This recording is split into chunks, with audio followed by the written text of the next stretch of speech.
Oremos, hermanos. Padre, en el nombre de Jesús, una vez más estamos en tu presencia. Gracias por este día, Padre, en el que es especial para nosotros.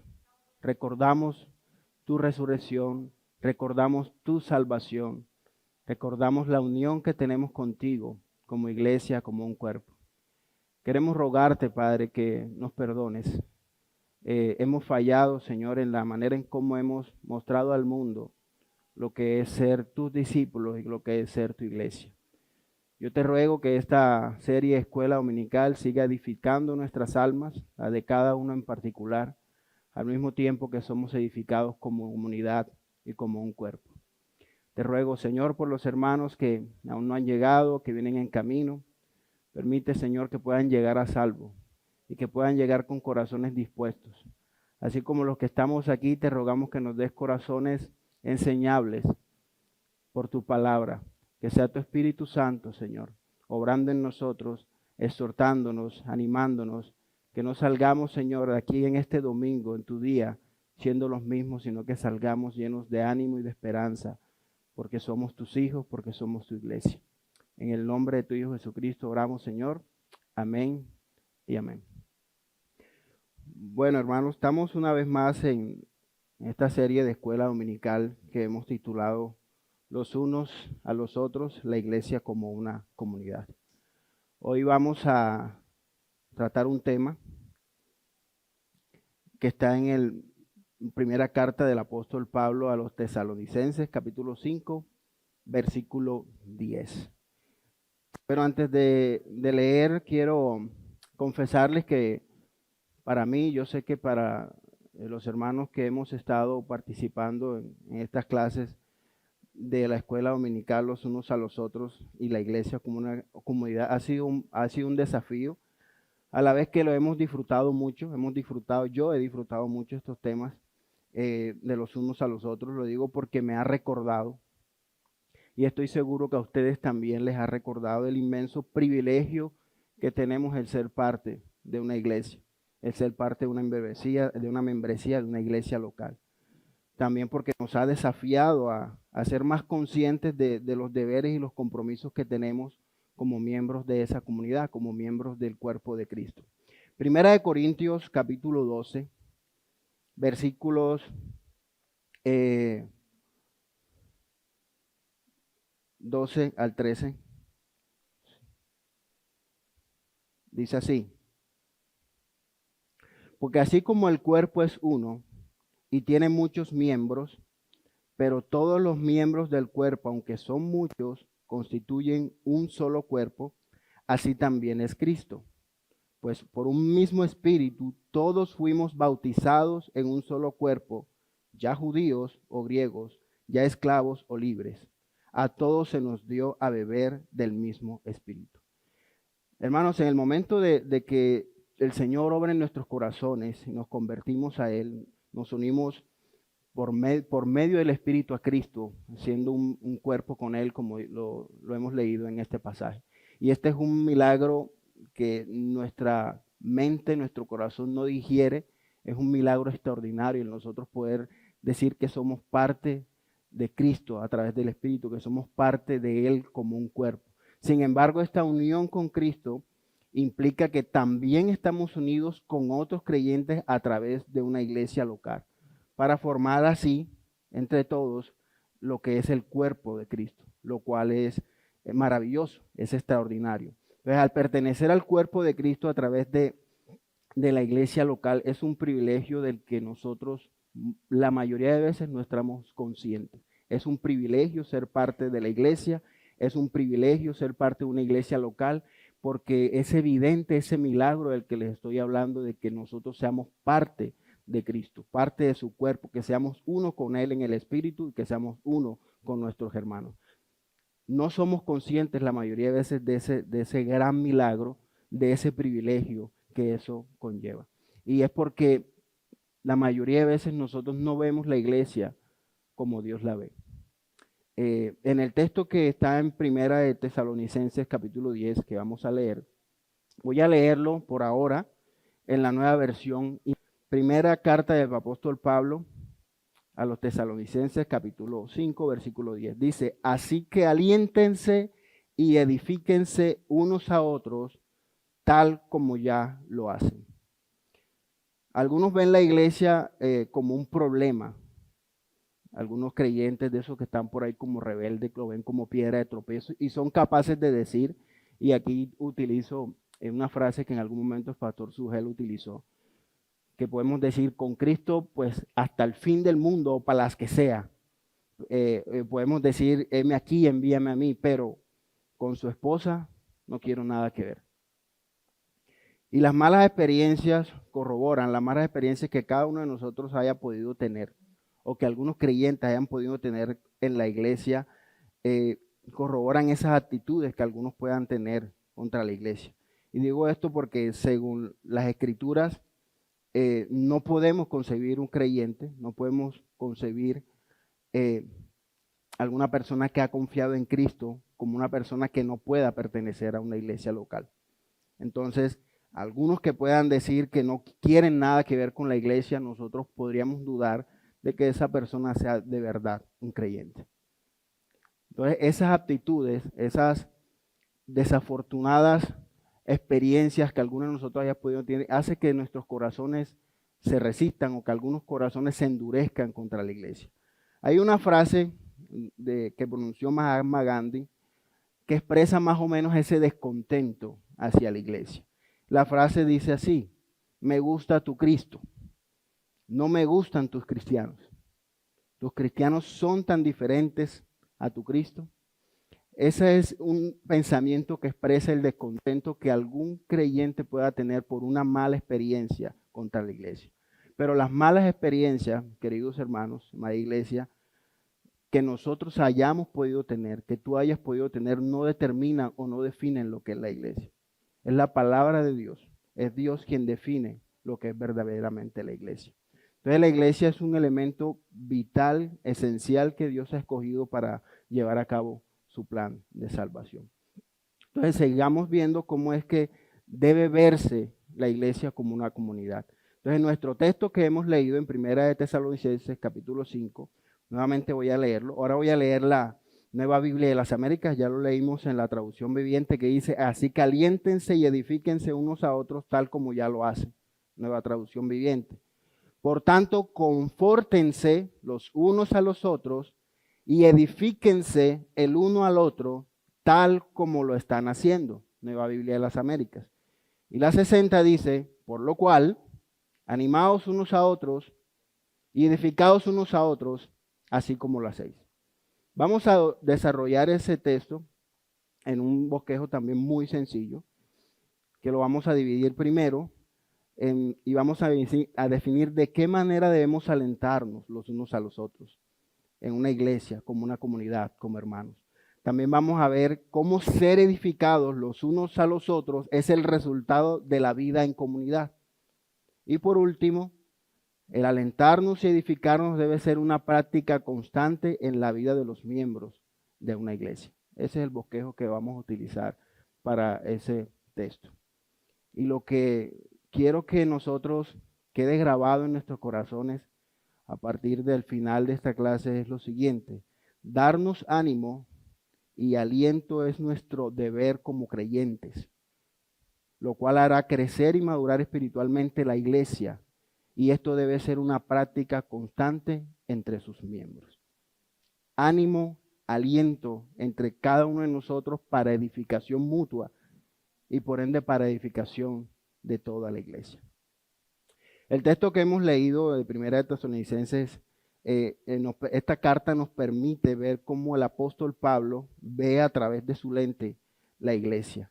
Y mucho más importante, de que nos permite ver cómo la ve Pablo, nos permite cómo ve Dios mismo la iglesia a través de sus lentes, a través de sus ojos. Entonces la iglesia es muy importante para Dios, yo creo que ustedes saben eso. La palabra dice, maridos, amar a nuestras mujeres como Cristo amó a la iglesia y se entregó a sí mismo por ella. De esa manera ama a Dios, de esa manera ama a Cristo la iglesia. Y la pregunta que nosotros debemos hacernos con respecto a eso es, ¿qué tan importante es la iglesia para ti? ¿Qué tan importante es la iglesia? Para Dios lo es. Seguimos en el contexto. La ciudad de Tesalónica fue fundada por el rey Casandro de Macedonia en el año 315 a.C. Y esta era una de las, Casandro era uno de los generales de Alejandro Magno, Alejandro el Grande en su época, y le puso el nombre de Tesaloniki en honor a su esposa. Era una ciudad de fácil acceso, tanto por mar como por tierra, un puerto natural muy importante y una ciudad muy estratégica comercialmente hablando. Se considera algo así como una provincia capital de Macedonia que tenía alrededor de unos 200,000 habitantes. Había mezcla de religiones, contaba con autonomía política, pero todo no era tan bueno en esa ciudad. Era una metrópolis, era una capital, era una Nueva York.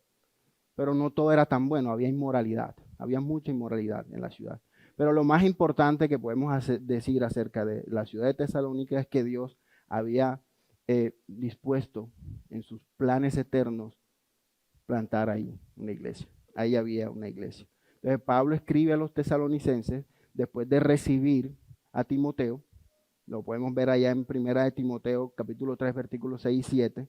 Entonces Pablo expresa el gozo, la alegría, el alivio que le da ver a los hermanos de Tesalónica estar firmes y perseverantes en la fe, a pesar de las dificultades, a pesar de las tribulaciones.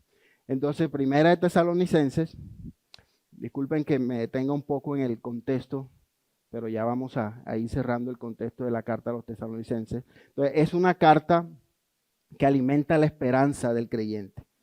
Y si usted lee la carta, que son 5 capítulos y lo puede leer en, no sé, 15 minutos máximo, la carta nos recuerda, nos da esperanza porque nos recuerda que el Señor Jesucristo vendrá por segunda vez. Esa es una verdad gloriosa, nos motiva a esperar no solamente al Señor por esperarlo, nos motiva a esperarlo viviendo una vida de santidad. Entonces, en cada uno de los capítulos, 5 que les decía, Pablo habla de la segunda venida de Cristo, al tiempo que nos recuerda que debemos vivir y esperarlo cumpliendo los mandamientos, viviendo una vida santa, esperando esa gran verdad, el cumplimiento de esa gran verdad esperanzadora, que Cristo vendrá por segunda vez.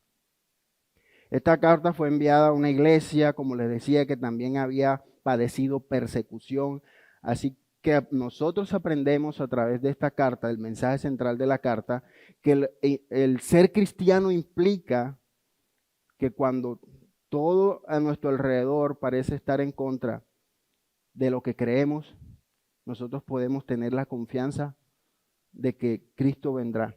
Y esa es nuestra mayor ánimo y nuestra mayor esperanza. Entonces, terminando en el contexto, hermanos, ¿de qué manera entonces nosotros debemos alentarnos los unos a los otros?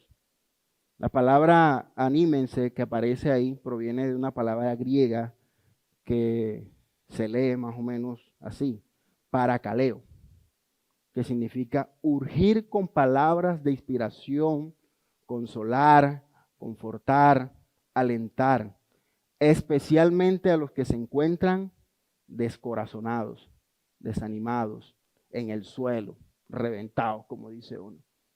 Estoy llevado. Primera de Tesalonicenses 4:13 nos explica el contexto de esta iglesia y los hermanos de Tesalónica. Y ahora, amados hermanos, queremos que sepan lo que sucederá con los creyentes que han muerto, para que no se entristezcan como los que no tienen esperanza. Estos hermanos estaban tristes porque habían perdido amigos, habían perdido miembros del cuerpo, habían perdido hermanos, quizás familiares, estaban descorazonados, desanimados, porque habían perdido seres queridos. Entonces, ellos no sabían qué iba a pasar con aquellos que habían muerto.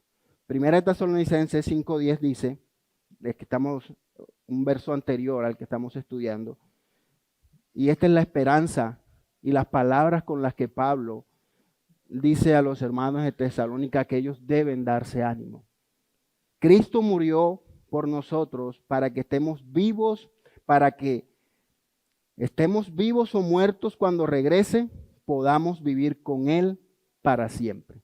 Ellos estaban tristes, acongojados, descorazonados, no sabían qué iba a suceder con aquellos hermanos, pero la esperanza más grande y las palabras de ánimo más grandes que Pablo da a estos hermanos de iglesia es que les dice: no se preocupen, Cristo murió por ustedes. Y sea que ustedes ahora que están vivos, sufriendo, descorazonados, tristes, o a ellos que no están porque han muerto, nosotros vamos a estar con Él para siempre. Anímense con estas palabras. Entonces nosotros vemos también que en Hechos, capítulo 9, en la conversión de Pablo, vemos a Pablo de alguna manera que empieza a experimentar lo que es ese ánimo, el recibir ánimo de la iglesia, del cuerpo de Cristo. Primero Pablo se convierte y Pablo pues le tenía miedo. La iglesia le tenía miedo. ¿Por qué será? Es esa historia de películas en la que el malo se convierte bueno. Al principio de la película él es muy malo, pero termina por algún milagro, por algo que sucedió en su vida, termina siendo el chacho o el bueno de la película. Pero cuando él se convierte ya en el bueno, resulta que nadie confía en él. La iglesia lo tenía a metros, lo tenía a distancia. Pero hay un hermano, Hechos 4:46, que se llama Bernabé, que su nombre significa hijo de consolación. Fue quien le dio la bienvenida a este hermano. Después que cuando Bernabé es enviado a la iglesia de Antioquía, en Hechos 11:25, precisamente a consolar a los hermanos, la Biblia habla de que él de allá trae a Pablo, recoge a Pablo. Entonces Dios siempre, su propósito es usar a cada uno de nosotros como miembros del cuerpo de Cristo para que nosotros demos ánimo, consolemos, levantemos a otros. Pablo, después de haber convertido, haber creído en el Señor, quizás se sentía solo. No sé si alguna vez usted se ha sentido solo, pero siempre Dios está utilizando a los miembros de la iglesia, o al menos es lo que la palabra nos enseña y que nosotros debemos de practicar, el consolarnos, el animarnos los unos a los otros. Entonces Pablo, después que recibe consuelo de Bernabé, nosotros leemos en Romanos 16, que Pablo empieza a dar palabras de ánimo y de consuelo a los hermanos que están precisamente en Roma. Y no lo hace de una manera general. Si usted es curioso, busque por ahí o anótelo, capítulo 16 de Romanos. Él no lo hace a los hermanos que están en Roma, no. Él empieza a mencionar nombres, uno por uno, para dar ánimo, para dar aliento a los hermanos que están allá en Roma. ¿Qué significa esto? La iglesia debe ser una comunidad de estímulo en donde recibimos aliento de otros y después soy yo el que se dispone a dar ánimo y dar aliento a otros. Ese es el propósito de nosotros, aprender a dar ánimo, y ese es el propósito con el cual nosotros crecemos, hacemos crecer a los hermanos y crecemos todos como una comunidad. Recibimos ánimo en su momento. Pero el propósito, como le dijo el mismo Jesús al apóstol Pedro, le dijo: cuando tú vuelvas, tú vas a levantar, tú vas a caer, tú vas a debilitarte. Satanás me ha pedido para zarandearte, pero yo he rogado para que tu fe no falte, y cuando tú vuelvas, tú vas a consolar a tus hermanos. ¿Y cuál fue el resultado?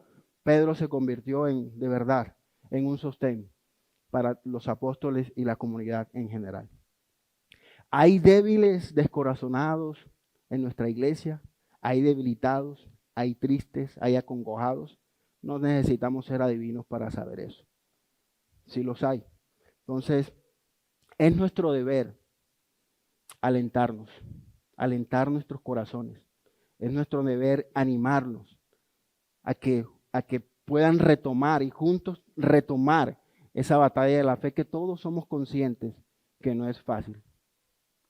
A mí siempre me han gustado, no solamente cuando era más joven, siempre me han gustado estas películas de peleas. Rocky, Karate Kid, Kickboxer. Y hay una parte especial que encaja aquí en esta parte, en el tema de dar ánimo. Entonces, cuando ya por ahí estaba el luchador tirado en el suelo, que nosotros creíamos que estaba como derrotado ya, él recordaba cosas que le daban ánimo, palabras que le daban ánimo acerca de alguien que le había dicho, de su entrenador. Hay una que recuerdo mucho en Karate Kid, la 3. Al final, ese joven Daniel San está asustadísimo porque el muchacho es muy, muy bueno. Y como es muy bueno peleando y muy temeroso. Y él está tirando en el suelo y se quiere ir, quiere abandonar la pelea. Y el señor Miyagi le dice, cito las palabras del señor Miyagi: está bien perder con el oponente, pero nunca con el miedo. ¿Y qué pasa al final? Ya conocemos, los que han visto la película conocemos. Él se levanta, y me gusta la película porque, a pesar de que veo películas con mucha más violencia, a veces no me juzguen por eso. Son películas que no son tan violentas. Entonces, las palabras más débiles de aliento y estímulo pronunciadas por amor al oído de un hermano es un susurro que se oye en el cielo. Esa es una frase que escuché por ahí. Entonces, hermanos, nosotros no sabemos si esas palabras de ánimo, de aliento, que yo puedo ser capaz de dar a un hermano, sea por una llamada, sea por una visita, sea por un WhatsApp, no sabemos qué causa o qué efecto pueden causar en ellos. Porque primero estamos expresando que de verdad estamos preocupados por ese hermano. Quizás su hermano no lo está esperando. Él no tiene una lista, ¿sí?, de los hermanos de la iglesia que espera que lo llamen. Pues a veces sí, pero no siempre. Pero que usted se disponga a dar esas palabras para levantar al hermano, a seguir en esa batalla, a seguir confiando en el Señor. Eso surge efectos, hermano. Proverbios 12:25 dice: la congoja en el corazón del hombre lo abate, mas la buena palabra lo alegra. Pero el aliento más maravilloso, mis queridos hermanos, que al final su hermano en Cristo no quiere por nada levantarse con las palabras que usted le da. Yo creo que las palabras de aliento más preciosas que nosotros podemos darle a un hermano fueron las mismas palabras que dio el apóstol Pablo a los hermanos de Tesalonicenses. Y está en los versos anteriores. Dice: porque no nos ha puesto, versículos 9 y 10, porque no nos ha puesto Dios para ira, sino para alcanzar salvación por medio de nuestro Señor Jesucristo, quien murió por nosotros para que ya sea que velemos o que durmamos, vivamos juntamente con Él. Los hermanos de Tesalónica estaban sufriendo, estaban siendo perseguidos, y uno puede pensar que cuando suceden cosas malas en nuestra vida, como creyentes, a veces somos tentados a pensar que es por algo, por algún pecado. No siempre es así. ¿Y qué debemos recordar? Que no es esa dificultad está en manos y los planes del Señor. ¿Por qué? Porque Dios no te ha escogido a ti. Ya la ira de Dios ha sido derramada en Cristo Jesús. Ya no va a ser derramada hacia tu vida si tú has confiado en Cristo. Entonces, Pablo por eso dice: ustedes no han sido puestos para ira. Ya ustedes confiaron en Cristo. Así que no vean el sufrimiento, no vean la tribulación como un castigo. El castigo ya lo recibió Cristo. Y eso deben ser palabras de consuelo para nosotros como creyentes. Estoy sufriendo. Quizás me muera con esta enfermedad, pero yo he confiado en Cristo y al final la recompensa será estar con Él, que es todo de lo que habla el apóstol Pablo, dando esperanza a los hermanos de Tesalónica. Entonces esa es la manera principal o al final de todo en la que nosotros debemos, como miembros de la iglesia, consolarnos los unos a los otros. Ya la ira de Dios no va a ser derramada o no será derramada en nuestras vidas porque ya fue derramada en Cristo. Y no importa por la dificultad que yo esté pasando. Y es lo que Pablo dice, aliéntense con estas palabras. Ya ustedes no están puestos para juicio, ya ustedes no están puestos para castigo, ustedes están puestos para recibir la corona de gloria en Cristo cuando Él venga. Esas palabras deben alentarnos a nosotros, como seguramente alentaron a los hermanos de Tesalónica. Cómo ser edificados los unos a los otros es un resultado de la vida en comunidad, hermanos. El verbo edificar tiene uno de sus orígenes, uno de sus significados en el latín, que dice edificare, que traduce como fabricar, hacer un edificio o mandarlo a construir. En el Nuevo Testamento esta palabra generalmente se aplica como una metáfora para la construcción de un edificio, de una torre, en este momento específico de la iglesia o de sus miembros, que tienen como piedra angular a Cristo mismo. Entonces, lo podemos aplicar en dos sentidos. El edificarnos en el crecimiento y la madurez de los creyentes, cada uno individualmente, edificarse, tenemos el compromiso de edificarnos y tenemos el compromiso como comunidad de edificarnos los unos a los otros. Y la metáfora es la construcción, el levantar un cimiento, pero no sobre cualquier cimiento. El cimiento de la palabra, el cimiento de Cristo, el cimiento de la obediencia. Porque usted puede construir, como dijo el Señor Jesucristo allá en su parábola de cuando el que construyó la casa sobre la arena y la casa sobre la roca. Proverbios 15:30 dice, Proverbios 15:30, la luz de los ojos alegra el corazón y la buena nueva conforta los huesos. A veces lo único que nosotros necesitamos para ser levantados, para ser edificados, es el rostro amable, la sonrisa amable, las palabras amables de un hermano en Cristo que nos ayude a levantarnos. Yo recuerdo que, y de esta manera creo que ustedes pueden tener experiencia, son cosas que lo marcan y no lo hacen perder a uno de alguna manera, por así decirlo, la fe en la iglesia. Aunque yo les confieso que yo nunca voy a perder la fe en la iglesia de Cristo. Nunca. Por muy mala experiencia que podamos tener en ella. Confío y creo en la obra de la iglesia y en lo que significa para Dios. Entonces, les decía que hay experiencias que lo marcan a uno.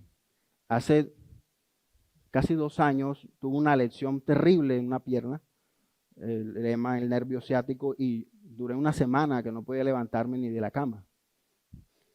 Y una persona que yo no esperaba recibirla en esos días fue a visitarme como 2 veces. Y en ese momento pues lo veía yo como normal, sí, a pesar de que no lo esperaba. Pero una persona con la que me encuentro regularmente ahora y no puedo evitar alegrarme cuando lo veo. Porque recuerdo que me acompañó, que me visitó cuando estuve enfermo. Solamente fue eso. Y lo veo, le doy un abrazo, ¿sí? Quizás él ni sabe. Algún día tendré que decírselo. Mira, tú hiciste esto por mí. Y valoro eso. Eso me ayudó a levantarme. Esa es la idea de edificarnos. Cuando nosotros con una palabra, con una sonrisa, con un rostro amable, nosotros vamos donde aquel que está roto del corazón, desanimado o enfermo. A veces el hecho de estar enfermo nos desanima espiritualmente, nos acongoja el alma. Entonces, cuando estemos en esa condición, hermano, o cuando tú estés en esa condición, no te aísles, no te pongas solo. Permite que un hermano te edifique, permite que un hermano te aliente con sus palabras. Permítelo y te ayuda a cobrar ánimo, el ánimo que tú necesitas para levantarte. Por otro lado, debemos nosotros también entender que hacer parte de una comunidad de creyentes hace que nosotros tengamos el compromiso de edificarnos los unos a los otros. Así como yo les ruego, no nos aislemos en medio de las luchas, de las tribulaciones, de la enfermedad, no nos aislemos a la soledad, permitamos que nos edifiquen, que nos ayuden. También les ruego que nosotros seamos determinados en querer edificar a la iglesia, en querer edificar a los hermanos que sabemos que están pasando por dificultades. Hay algunos que lo sabemos, hay algunos que no lo sabemos. Entonces hay buenas noticias que a nosotros pueden levantarnos y pueden alentarnos cuando nosotros estamos cuando estamos en el suelo. Y quizás tú eres el portador de esa buena noticia. Quizás tú eres el portador de... He visto personas felices, por lo menos cuando les aprueban la visa, por ejemplo. Son muy felices cuando les aceptan un trabajo que han estado esperando, que han estado anhelando. Cuando les llega un cheque que han estado esperando. Son cosas que alegran mucho. Ser portador de esas noticias y levantar a una persona es el propósito por el cual nosotros debemos vivir en nuestra comunidad como creyentes. Las buenas noticias nos alegran, nos edifican, nos levantan, pero la mejor noticia que a nosotros nos debe alegrar y que debe alegrar no solo nuestros rostros, nuestros corazones, sino nuestra alma entera, es que Cristo murió por nosotros en la cruz. Y que así como tú te alegras porque te dieron la visa, alégrate porque tu nombre está escrito en el reino de los cielos, porque eres ciudadano del reino de los cielos. Esa es la mejor noticia que a nosotros puede ayudarnos a levantarnos aún del hueco más hondo y del barro más sucio que podamos estar enterrados y metidos. Y a veces tú tienes esas palabras para tu hermano, para edificarlo, para levantarlo, para hacerlo madurar. Y la palabra dice que cuando nosotros pasamos la prueba, lo que nos queda es la madurez, el crecer, en la corona de gloria. Y nuestras manos como miembros, o nuestro hacer como miembros del cuerpo de Cristo, está en manos de nosotros poder ayudar a nuestros hermanos a alcanzar esa madurez, a alcanzar esa corona de gloria. Proverbios 16:24 dice, hemos hablado hoy de proverbios, ¿verdad? Panal de miel son los dichos suaves, suavidad al alma y medicina para los huesos. Por ahí dicen que cuando el enfermo está bien, él come. Fíjense que a veces el desaliento, el quebranto de corazón hace que nosotros no comamos. Yo me acuerdo que hace ya casi 18 años que mi hermano murió, mi mamá no quería comer. Y no quería comer y no quería comer y ella estaba embarazada. Y se adelgazó, bajó de peso muy rápido porque no comía nada. Pero fíjense el efecto visible que puede causar en nosotros animar a una persona. Nosotros le decíamos a ella, tienes que comer porque está mi hermana, está tu hija en la barriga, la bebé se enferma, puede morirse. Y ella empezó a comer y se recuperó peso. A lo que yo voy, hermanos, es que el hecho de nosotros animar y edificar a alguien es visible hasta que se engorde. Se ve en su contextura, en su rostro, porque se ve buena salud. Ese es el punto, hermano. Podemos edificar hasta los hermanos de esa manera. A edificarlos, a motivarlos, a hacer dieta, por ejemplo. No voy a hablar mucho de eso. Por último, hermanos, en uno de estos apartes que tengo aquí, el último, dice, alentarnos y edificarnos debe ser una práctica constante en la vida de los miembros de una iglesia. Es algo que se debe respirar, miembros de la iglesia. En el texto es claro de que los hermanos de Tesalónica practicaban el alentarse y el edificarse los unos a los otros. El texto al final dice, así como lo hacen. Pero que lo hagamos no significa que tengamos que dejar de hacerlo, que hayamos terminado la tarea. La tarea no ha terminado. Pablo dice, aliéntense, así sigan haciéndolo, así como lo hacen está bien, continúen haciéndolo, hermano. Así que si nuestra iglesia local somos muy buenos en eso, eso significa que tenemos que seguir siendo buenos o que tenemos que seguir mejorando en eso. Entonces, Pablo insta a los hermanos a seguir practicando el animarse los unos, el perseverar en el cuidado mutuo para llegar a la meta juntos. Y esta meta es que cuando llegue el Señor Jesucristo seamos arrebatados todos juntos en las nubes para estar con Él para siempre. Otro texto de Proverbios dice, no te niegues a hacer el bien a quien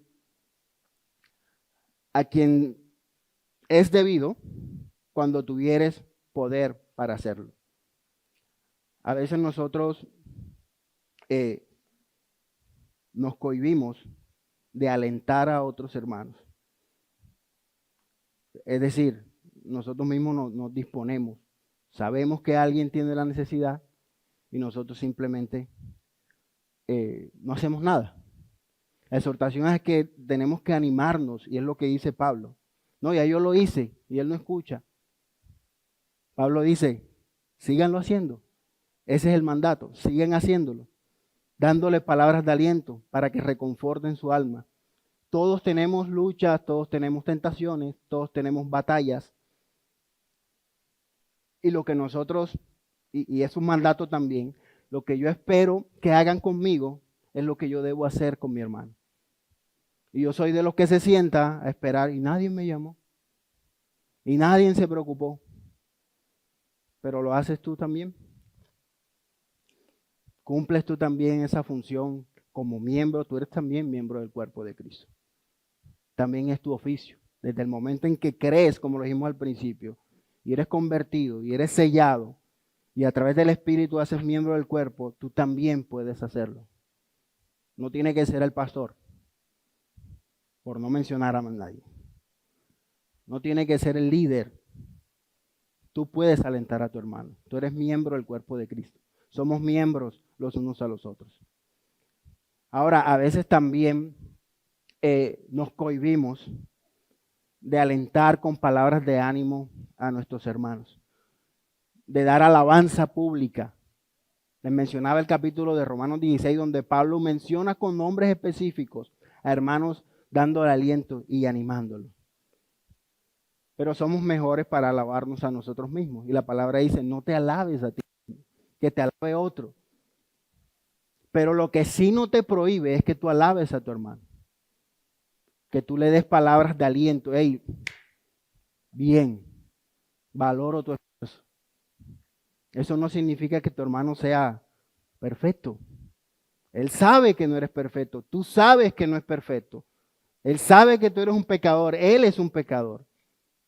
Pero la Biblia nos manda que nos edifiquemos con esas palabras.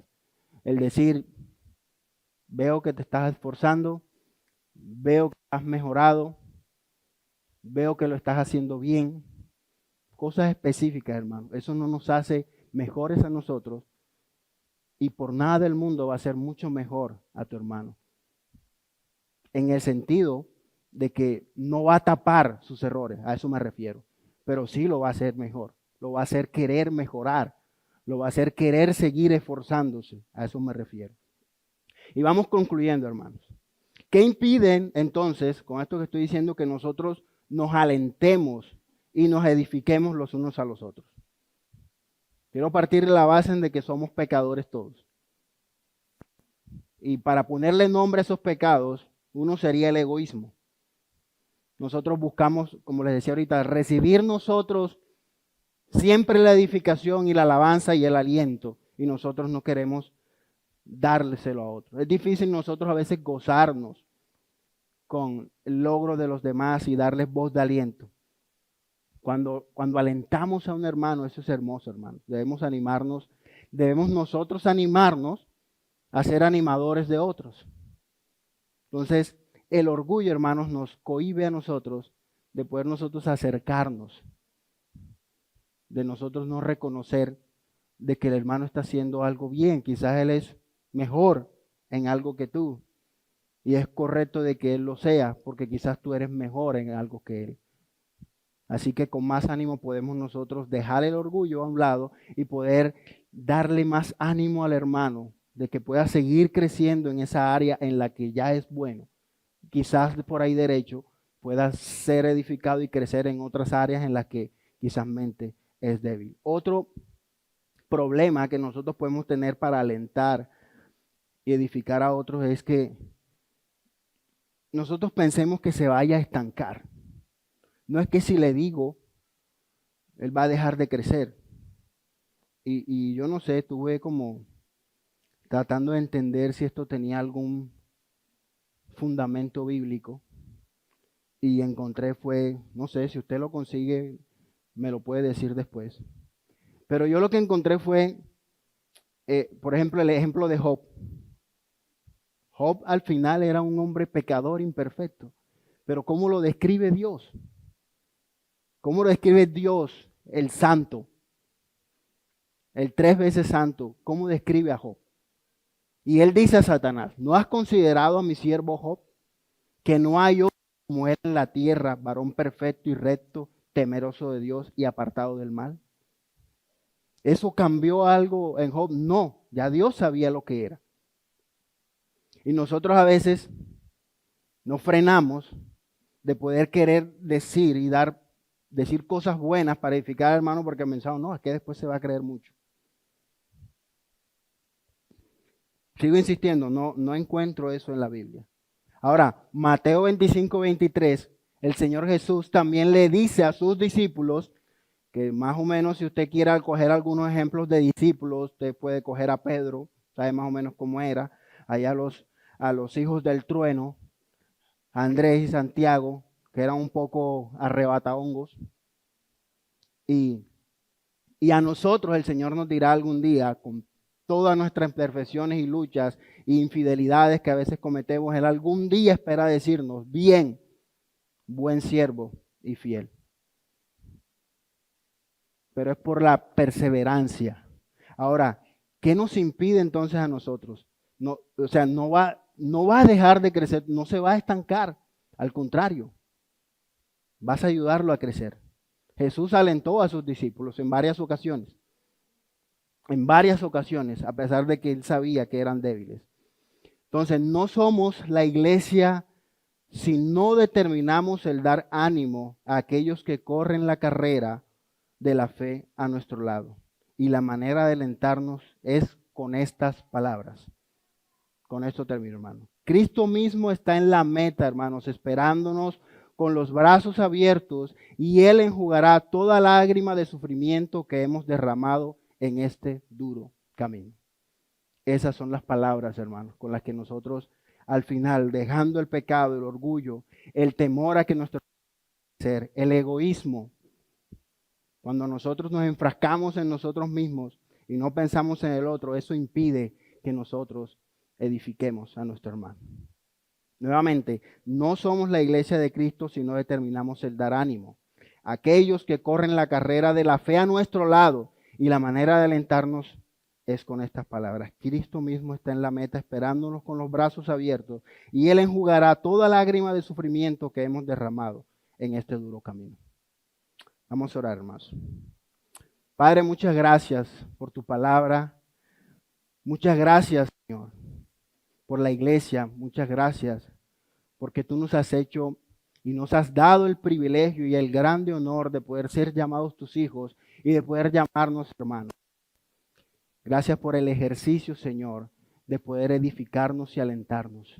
Que el Espíritu Santo, Señor, obre en cada uno de nuestros corazones para recibir ánimo de ti, recibir ánimo de nuestros hermanos y nosotros volvernos a ellos, Señor, a edificarlos y así poder llegar, Señor, a ese tan anhelado día en el que nos reuniremos contigo, como tu pueblo, como tu iglesia, como tus hijos. Gracias, Señor, en el nombre de Cristo Jesús. Amén y amén. Señor les bendiga, hermanos. Los invito a que tengamos nuestro tiempo de break y nos vemos en un rato. Bendiciones.